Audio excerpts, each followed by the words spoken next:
Hi, girls. Welcome to What the Fuck podcast. The podcast where you can say what the fuck as many times as you want, except I am very good friends with your parents, so we may have to tone it down a little bit. My guests today are Priscilla Scavo, right? That's the new name, Scavo, Yes. and Olivia Fiacco. Both of these girls were included, were part of the Marjory Stoneman Douglas shooting, which took place on February 14th of 2018. This is not going to become a political discussion. And if I see any politics in the comments or on any of my social media sites, I will get rid of it. What these girls have been through is horrible, and it is not going to be overshadowed by left or right or any of that bullshit. So you guys are here to tell your story because it's, I think, a really important one. So Priscilla, why don't you start, or Olivia, whoever? I know you guys have very different perspectives, but sort of walk me through what happened that day. Our stories are a little bit different. I think for everybody that was there that day, it is going to be a little bit different. So it is nice. Natalie, thank you for giving us the platform to be able to share a little bit of what this is like. This happened 7 years ago, and it doesn't get any easier. But I did want to go a little bit about my day. So just so you could get a background of Stoneman Douglas, I was a senior at the time, 18 years old. We had block scheduling. So you had 4 periods one day, and then the next day you had the next set of your classes, 4 periods. It was 90-minute class time in each period. Mm-hmm. So during second period, we had a fire. I think it was a drill. I'm not sure if it was real. I don't remember. But the fire alarm did go off. We exited how we normally do in second period, lined up, whatever. Fourth period came. It was, we don't say Valentine's Day, but it was Valentine's Day. And we were just, everyone. Wait, why don't you say Valentine's Day? Is that since the shooting? So triggering. Yeah. Okay. That's what I figured. This is probably I can count on my hands 5 times I've used that word since that day. We normally just refer to it as V-Day because it's okay. We can say V-Day. Whatever works. Yeah. So I got into my 4th period class. We were reading Macbeth, the play. It was my English class. We were all in our little groups reading. It was 20 minutes before the bell, and right before the bell they do these, it's like little like candy grams where they go to each and you get a gram from somebody that maybe had a crush on you. And I never got one in all my 18 years of schooling, and that day you got one. Anonymous decided to profess, I guess, their love for me. To this day, I have no idea who sent that still, obviously following the events. But they came to our classroom. We got our little chocolate hearts and a little flower. It was super fun because I never thought I could fall. And that was kind of leading up to what happened. 20 minutes. Were you in your homeroom at this point, or you were finishing up like the last class? We were finishing up the last class. So the bell rang at 2:40. This all kind of happened around 2:20. The fire. I didn't know. So yeah, hers is going to be a little different than mine. So the fire alarm goes off, and we're all looking at each other. What is going on? Like, why is the previous fire? Yeah, we already had a fire drill or a fire that day. We do have a culinary department on campus, so I thought maybe they bake cookies and set the fire alarm. Who knows? So we were all like excited. I didn't want to read Macbeth anymore. We're just walking out of there like, 20 minutes before the bell. This is great. We don't have to finish, reading whatever we were reading. A typical high school. Yeah. Just excited that we didn't have to finish the class. And we're walking out. It was me and I think like 5 other kids. And that's when everything still felt normal until I saw that administrator's face. And I will never forget her face. I will never forget the look. And she just started yelling, "Shoot her." And some people did say they thought it was like a joke. I never felt that way. I knew I was in danger from. So I grabbed my friend. We ran back to the classroom. I'm looking around. I sat at my desk and I'm like, oh, why am I sitting at my desk? Like your brain is just like, well, Of what's going on? course. So I ran to the supply closet. We had to grab stuff out. I remember my friend was grabbing things out and we all kind of piled in there, 25 kids and a teacher. That is a very small supply closet. Wow. And I remembered I have a sister that goes here. And yeah, it's tough. Take a breath if you need a breath. Take a breath. And I was like, I need to find where my sister is. So I start looking up her student ID. I memorized it. I knew all of her things. I could figure out her schedule, and I found out she's in room, I don't remember now, 1238? I think it's 36. 1230, yeah. It was in the 1200 building. So I got that. I called my dad. He is a retired police officer, 25 years. Call my dad. He doesn't answer.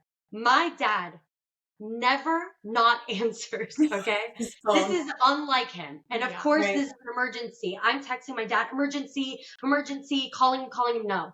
I didn't want to call my mom because I didn't know what to say. I knew my dad would just be able, he's a police officer. His brain would have went. So I ended up calling my mom and I was so shaken that I couldn't even tell her what was happening. And she thought I was in a car accident. Oh. And she's just thinking, oh my God, like you're in a car, because she's looking at the time, oh, they're leaving, school. She was in a car accident. And I just say, Mom, shoot her, I'm safe. Where? I don't know about Olivia. She's not answering.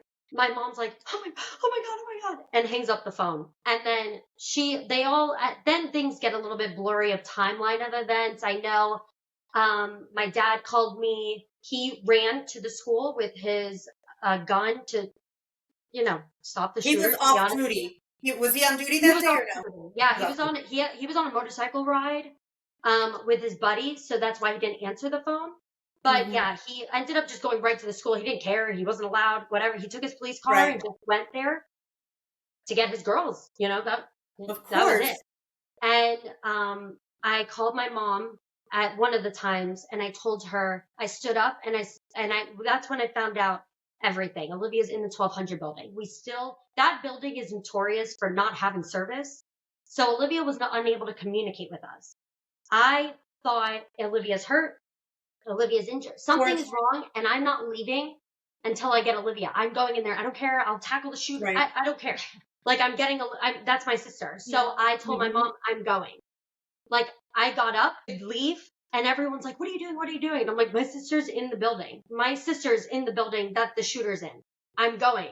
And my mom said, you have to promise me, not quote unquote, because this was 7, but you have to promise me you will not leave.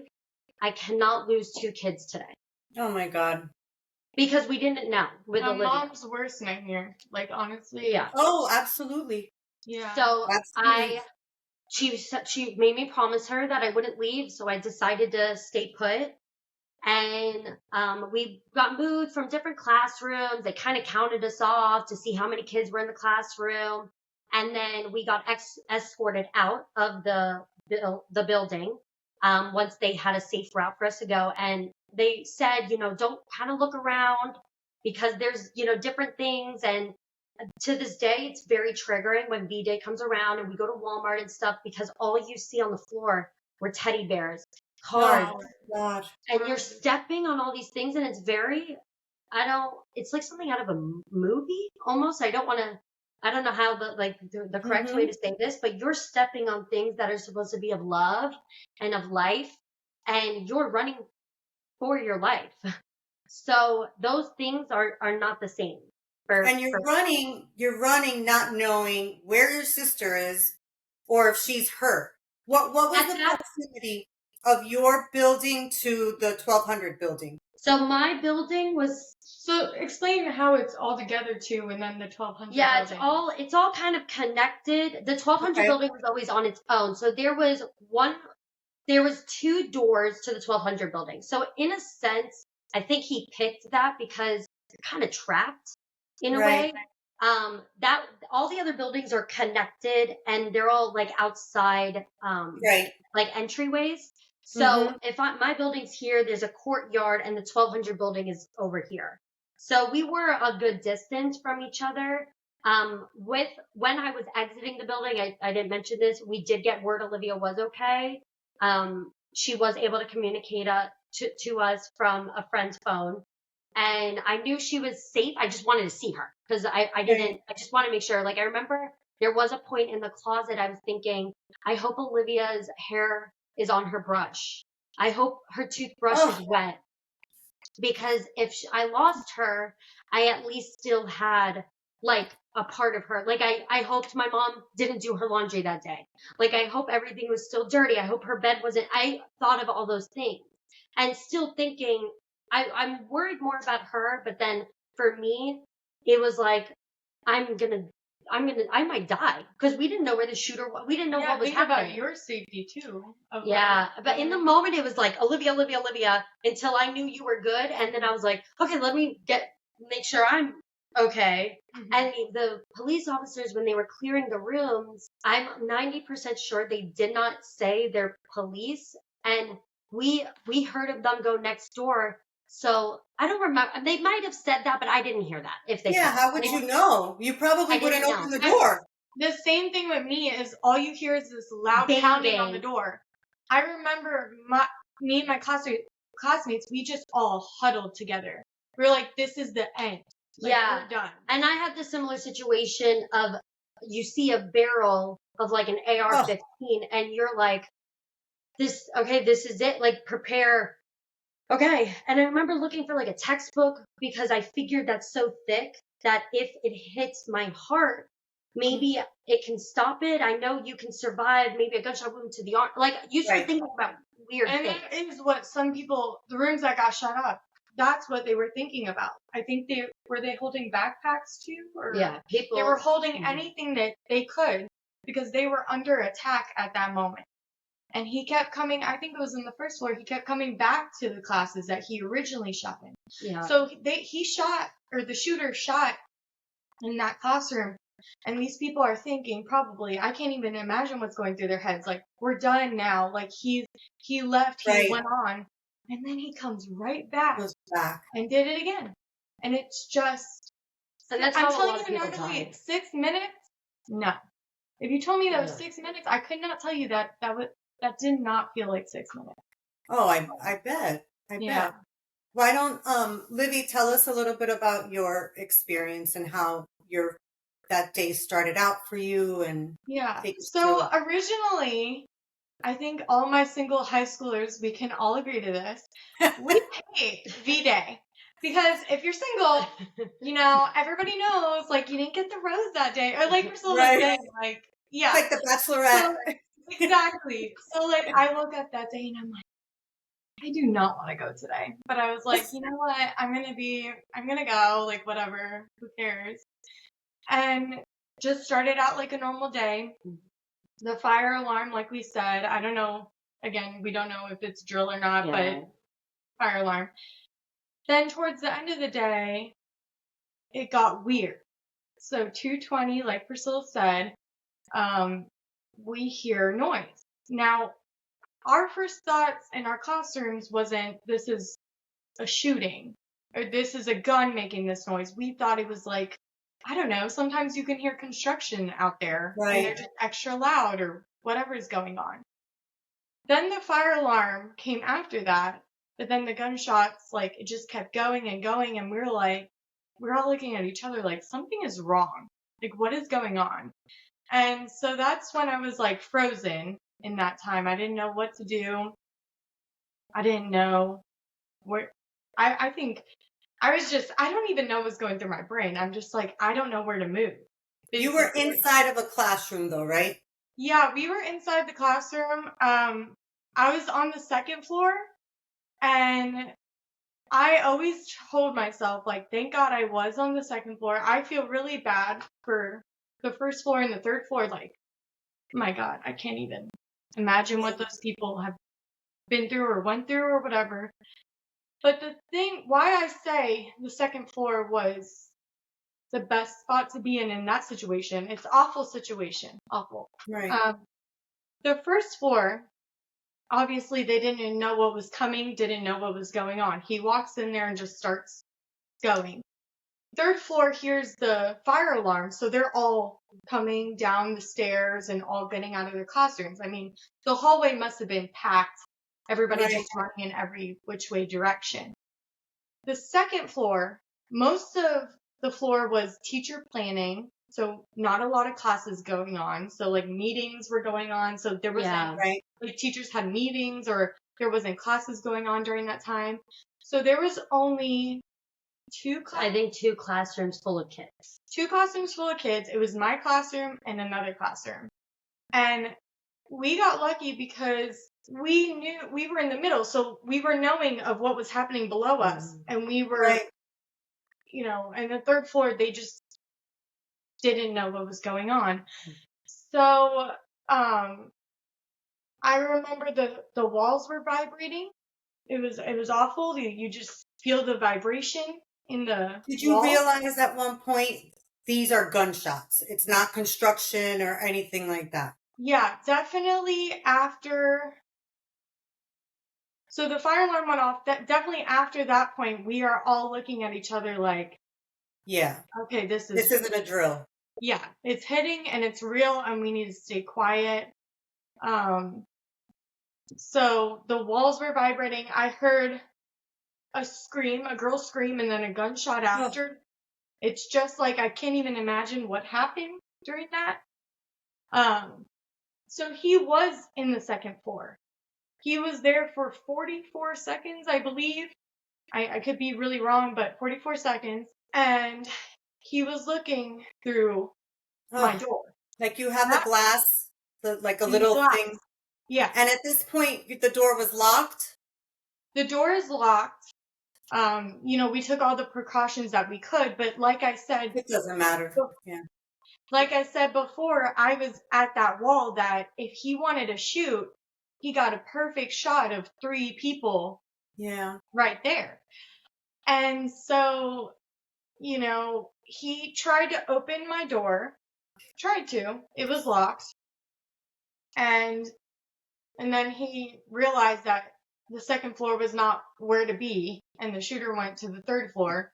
But it's just awful. It's just awful. And you don't think that or now you probably know, the third floor didn't hear or didn't realize what was happening at the time, so he was on the first floor, skipped the second, and then made his way up to the third. So the first floor, like I said, they just caught off guard. Second floor, he went through the second floor, but he knew it's quiet. There's nothing going on. He probably heard from the third floor a bunch of people just like, because the amount of commotion in that hallway is like everybody getting out for a fire drill. So people are trying to come down the stairs or something, whatever. Right. And so he was like, that's my time to go. That's where I want to go. I mean, it's just awful. And then SWAT, like Priscilla said, they came in. We didn't know it was SWAT. We were all scared to death. Then finally we see SWAT and we're relieved. We're like, we can catch a breath and everything. And then my thought is, I'm getting out of this building right now. Right. We move into another room, the other room that the classroom was in. And I remember seeing, because I think my classroom, nobody was crying or anything. I think it was one person. I think we were all just like, we have to be quiet and we know not to like, I don't know what happened in that room, but we all just knew like, stay frozen basically, like don't make a peep. Yeah. We go into the other classroom with a whole bunch of other kids and Natalie, oh my gosh, like crying. And then that's when I was like, I'm losing it now because my emotions started catching up with me. And I remember walking in that room and he shot in that room, I think, because there was like in the computer, there was like a bullet hole through the computer. Because I'm trying to remember, I think that. Yeah, it gets blurry, it gets foggy of what happened that day. So when I said in the beginning when it was 44 seconds when he was in there, that things are coming back as I'm talking about it. So if you're thinking like, this girl's all over the place, like, no, it's just, as I'm telling the story, it's starting to get to me a little. Mm-hmm. But nobody got shot in the second floor, thank God. You know, nobody. But, you know, me and Priscilla always think about the victims' families, and we always, you know, they're always in our prayers, and it's nowadays, it's just happening so much more Too than often. It's happening way too often. FSU, like, for that to happen, and, you know. Kids that were from Douglas, like, are now experiencing 2 shootings. Like, it's just, and it never leaves this past weekend, and things ruined. So to begin with is Olivia and I, most of our, I don't know, we were like single during high school. We, you know, we might have had a boyfriend or whatever, but most of the time we were single. My dad every morning for V-Day would have a card for us and chocolates. That was his thing. That morning he did it. I remember it was a Mickey Mouse card. He got both of us because we're Disney people. And he had chocolates for us. And that was taken from our experience with our dad because it's not the same. And that doesn't happen anymore. And I remember thinking, oh my God, like, you know, it's so nice waking up and we get the chocolates and we get the card because my dad did that from when we were babies. And that's ruined. Everything is ruined. We don't celebrate that day anymore. I'm married now with a baby on the way, and it scares me to death to think about to bring a kid in this life. And I have to, you know, I had fun memories of V-Day. I remember going in the classroom and when you make the box and everyone gives the cards, and I want my kids to experience that. You should pick that day because it's a day of love. Because it's I was going to ask why, if you guys knew why it was the 14th. I genuinely think it was because it is a day of love, and he had so much hate and so much anger that he wanted to share that with everyone. He wanted everyone to feel it because 17 people died, and I will never take away the 17 people, but there were people that killed themselves afterwards. Somebody from my grade killed herself because, you know, I don't know exactly. This thing is hard to get through, and somebody from her grade killed themselves. So it's 17 and counting. Because those people, it was hard mentally for both of us. It was hard to go to college. It was hard to do this. It was hard to do that. And you're triggered all the time. This past weekend was my husband's sister's high school graduation from Stoneman Douglas. And we went there, and it was triggering. I didn't know I was going to get so triggered, and just hearing Stoneman Douglas and this and that. And, you know, one of the victims' moms is on the school board now. She's fighting for make our schools safe again.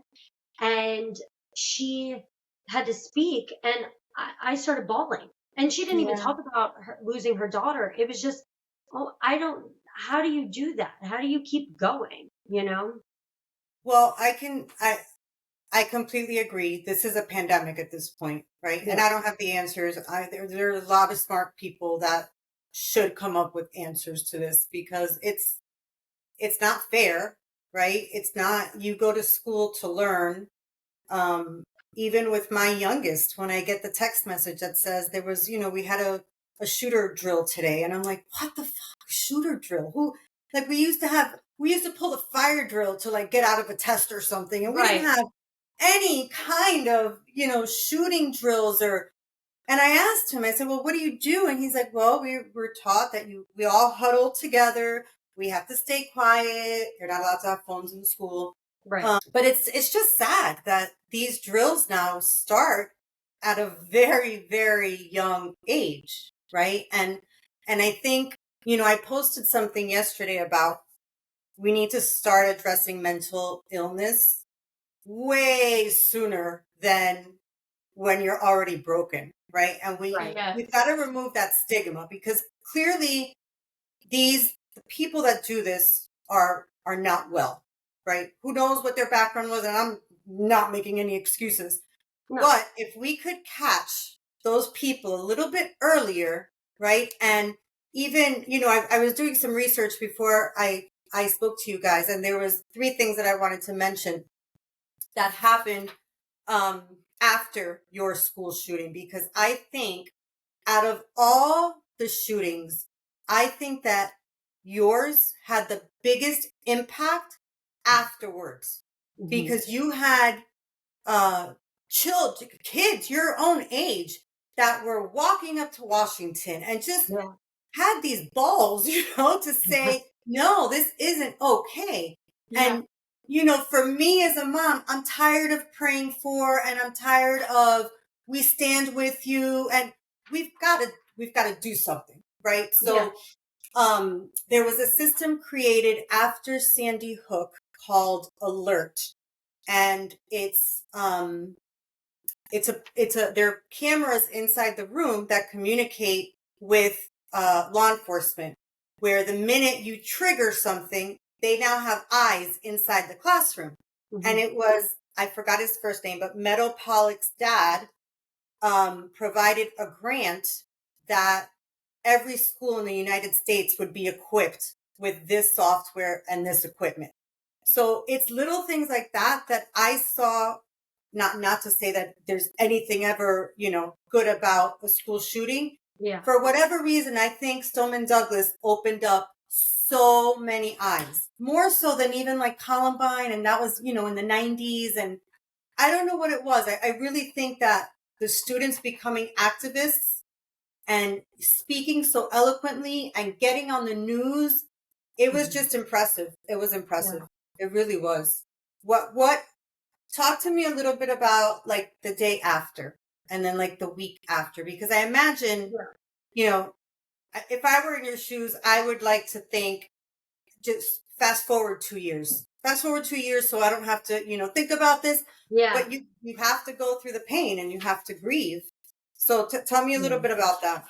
Yeah, I think my mom, she was a lot of our healing. Both my parents were a lot of our healing process. My dad ended up, he was a sergeant in the police department, and he decided it was more important for him to be with his kids, so he gave up his stripes to be with us. And my mom, we didn't know how to deal with this, Yeah, as a family. There's no rule book. Yeah, it was a little different than, I'm not saying, one kid, rather, it was our family. Olivia and I both went through something. It was both of their children. Now the household has changed. I remember I had a conversation with my mom that night, and I was like, I just can't sleep. I can't. And my mom's like, it will get better. I know right now it doesn't matter what I say, but it will get better. And they went to everything. March for Our Lives, they went with us. Any funeral we wanted to go to, we didn't know any of the victims personally, but just, out of respect, there was some faculty that did pass. And, we just wanted to kind of show up. They went to that with us. The vigil, if we wanted them to go, not go, they would come. And so our parents were a lot, you would say, of our healing process. Support system, for sure. Like, I think me and Priscilla, after the shooting, it was like, it's so interesting how people are so different. Like, so after the shooting, how far after was that? The vigil was the next day. The next day was the visual, and that's what they were getting all the community together at Pine Trails Park, is like the park that was there. The community park. And, like lighting a candle, honoring the names, all that. So my parents go and they're like, what do you guys think about this? Like, how do you guys feel about that? And Priscilla's like, oh my God, I really want to go. Like, I need to be there right now. I can't sit still. Like, I can't be here right now. And my thought was like, I can't be out there. Like, I need to be here in my house. Like, I think it was a safe thing, like, I don't know. Like, I know Priscilla could probably agree with this, but like, even going to a store or a movie theater or anywhere, and if there's a loud noise or somebody just drops something, it's like immediately a snap of a finger, we're back to like not feeling okay, And then when you hear a sound like that, do you feel like your body? I would assume your body just tenses up and you're like nervous all over again. Both of us still to this day.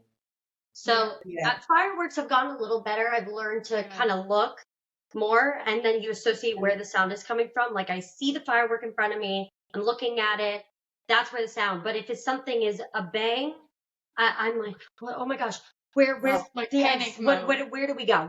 So it's immediate, like, that's now it's like trigger responses, especially because you have gone through something like that. Like, Right. when we were, or I probably the same thing for you, but when I was in a classroom, I would hold my like pee or hold it in, because I was like, if something were to happen and I was out there and I can't get back in, like, I'm screwed. So I would torture myself during the classroom, hold it for like a good like hour and stuff. Like, my mind was always survival, survival, survival.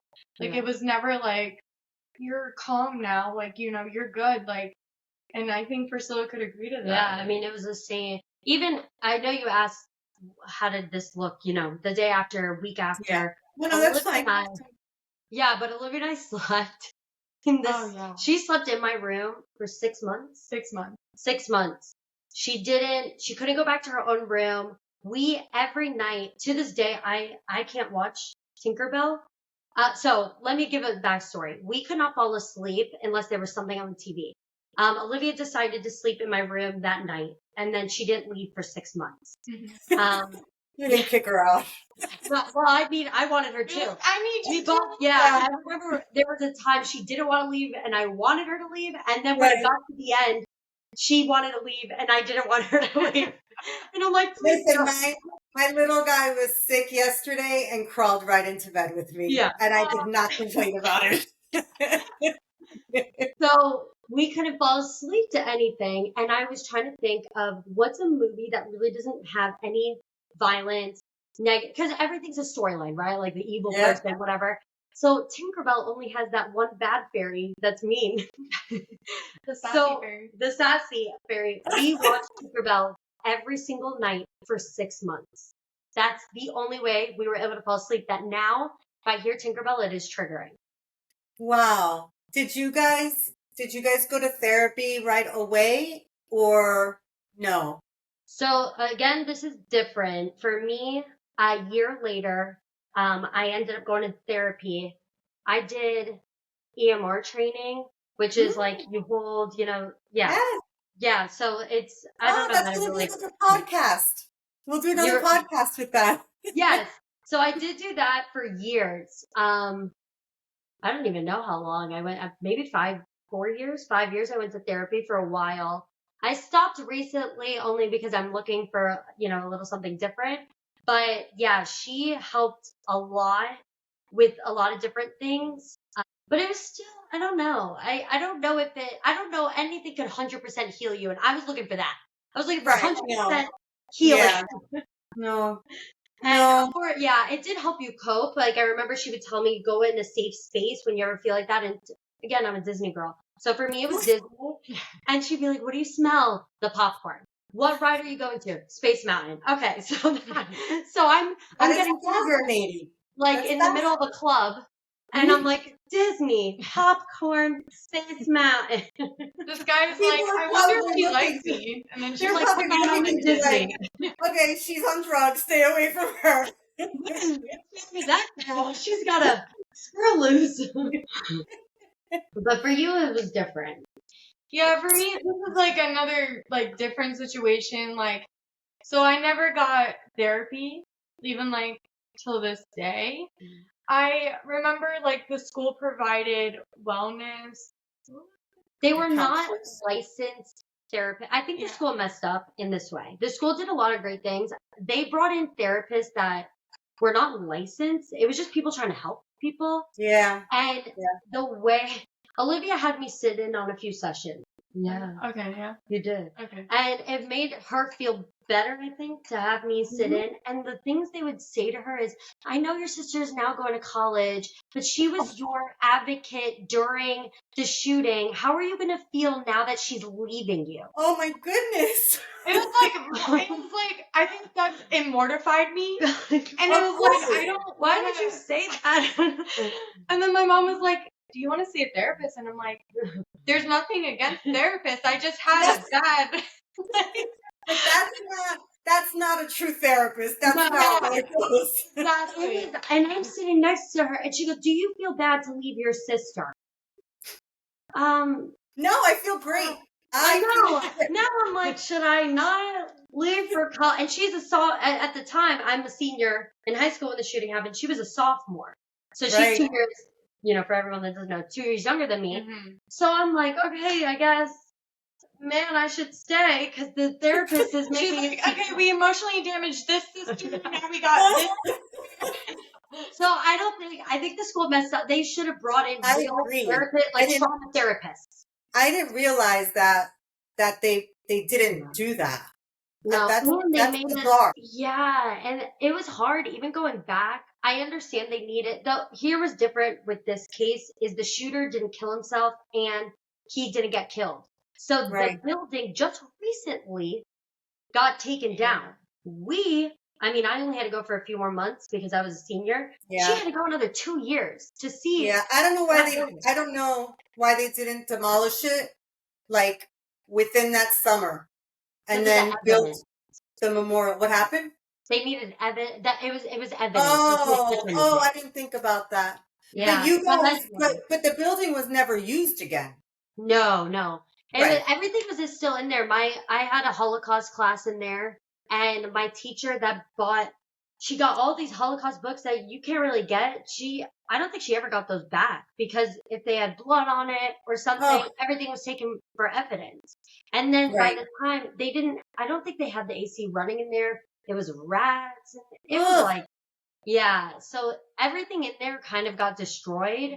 And a lot of people didn't get things back in that building. Mm-hmm. If it had any, like a gunshot, like. Well, I got my backpack back, but I think they just got the like essentials. Yeah, like you needed, your backpack because I couldn't even drive for a month. Yeah, I think we didn't get any of our stuff back for a while. Really? Yeah, my car. You couldn't drive because you didn't want to, because your license was like. No, my car. Your car was there. My car was in. They didn't allow us to get our cars, and my keys, my wallet, my license, everything was in the room. The only thing I grabbed was my phone. Wow. And the cops didn't let us grab. I went to go grab my purse. It was, we wear purses and stuff. And I went to my little Michael Kors purse. And I went to go grab it, and the cop was like, "Get back in line." I was like, "Oh my gosh, I didn't know. I can't. My car keys." I'm like, I don't know. Oh my god! Like, I didn't realize that. Mm-hmm. Yeah, I think that probably only made it worse. You know what I mean? And yes, it was going to be terrible. You knew that for the next couple of years, but especially what you said with the therapist, that is. Yeah, and it's not. And I wanted to mention this before we started because, and the point that I'm making is that mental health does not discriminate. Parkland is a very affluential city or town, right, in South Florida. And I wanted to mention that to the viewers only to say, just like cancer doesn't discriminate, it can affect a 2-year-old, it can affect a 90-year-old. The mental health in these school shootings don't discriminate, because if I think about Sandy Hook, that happened, I think it was 2012, and those were first graders in New Jersey. And then a few years ago, it was an Amish town. So it's not, you can't say, well, I live in Boca Raton, so the shit ain't going to happen here. It's just not the right perspective. And I don't think that, we should be thinking that way. But so tell me now. So how are you guys now? Tell me. I know you're pregnant. Yeah. Oh, you mean aside from mentally, physically, right? It's been what, 7 years? Yeah, it's been 7 years. My husband now, his name is Andres. We actually met in the shooting. So we were in English class together. We had never spoken.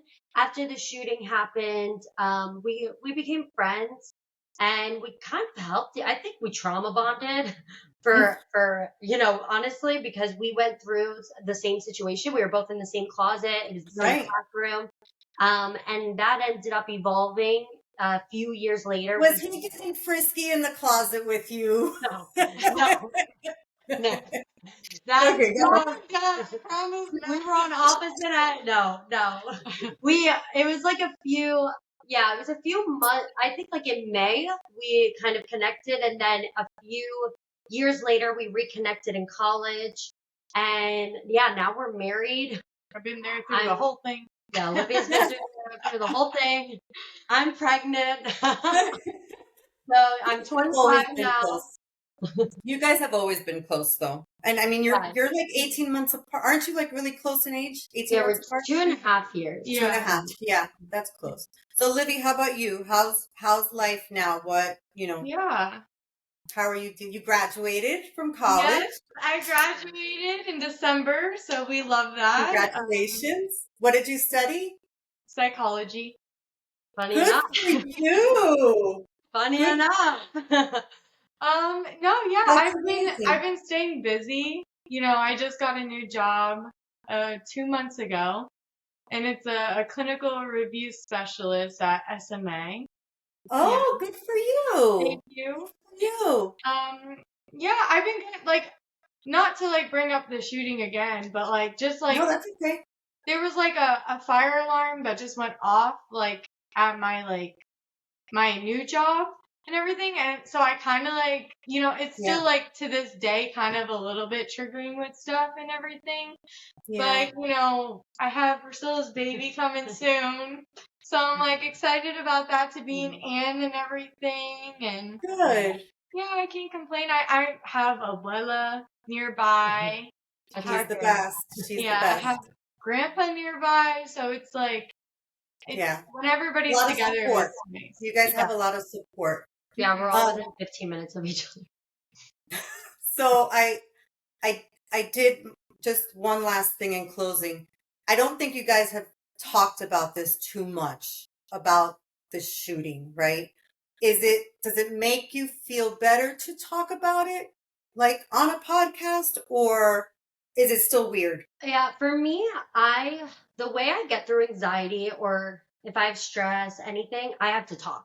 So I've talked about it a lot with friends, people that weren't there. Not just meeting me, but Right, people right, right. that have been in my life. I have talked a lot more about it. That's my way of coping, is talking about it. I did, in college it was difficult because I would mix, like drinking, and it would be difficult because those things would come out when you would drink, Right. and it Yeah, would and be you numb super yourself. triggering. You drink to numb yourself because you don't want to feel anything. Exactly. So I Right. had a very bad, there was a time that I had a bad, mix of that, of like, just not, prioritizing my mental health and things like that. And I kind of had to take a step back and think, is this like good for me? Is this right for me? And I realized that, yeah, this isn't helping in my process or my healing process. It wasn't anything terrible, it's Right, right, college, right, everyone's right. having Like fun. most college kids. Yeah, of Yeah. course. But for me, every time I was drinking, it was triggering. I was scared. Is the shooter running after me? I would come up with these scenarios. So I wasn't having fun anymore. Where everyone's Right. having fun at the concert, I'm in my head worried about this, worried about that. So, it did help a lot for me to talk with people, talk to a therapist. I call my mom all the time about these things. When we have triggers, we have a group chat, just my mom and Olivia and I, and That's there will be wonderful. times that we talk in there. This triggered me today. This is what happened at the movie theater. There was a loud bang, and my mom has helped us a lot with that. And I'm sure that has helped your mom as well, because I didn't even get to her part, and that might be another podcast. Yeah. But I'm sure that because there's trauma there. Yeah. At least for me, it would help to see my kids processing the pain, because I think we get into trouble when we just hide everything and say, nope, I'm good. Nope, I'm good. Yeah. And you're really not, because that shit's going to come out at some point, and it will come out at some point in your life. It will come out. So, I commend you girls that even whether it's a chat, a blog, whatever it is, you're at least getting it out with someone that you feel safe with, So I want to thank both of you. This was, on your part, an extraordinarily courageous thing to do. I wasn't sure if you guys were ready, And I thought the minute I started to create the concept of this podcast, I thought of you girls. And it's going to make me cry, and I'm not going to cry because I'm the host. We love you, second mom.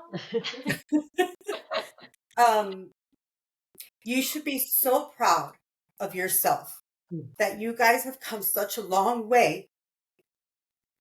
And by communicating this message, hopefully you're helping other people, right? And I think that helps in your recovery because you try to find something positive to come out of it. Not that there is anything, but, you know, our world is an ugly place sometimes and shit happens. And I, thank you guys very much for coming on. Thank you for having us. Yes. I did want to dedicate this episode to the 17 individuals who lost their life that day. So if you guys don't mind just saying their names out loud. And thank you, girls, very, very much. I love you both. We love you too. We love you. Alyssa Alcadec, 14. Scott Beagle, 35. Martin Duque, 14. Nick Dorrit, 17. Aaron Feist, 37. Jamie Guttenberg, 14.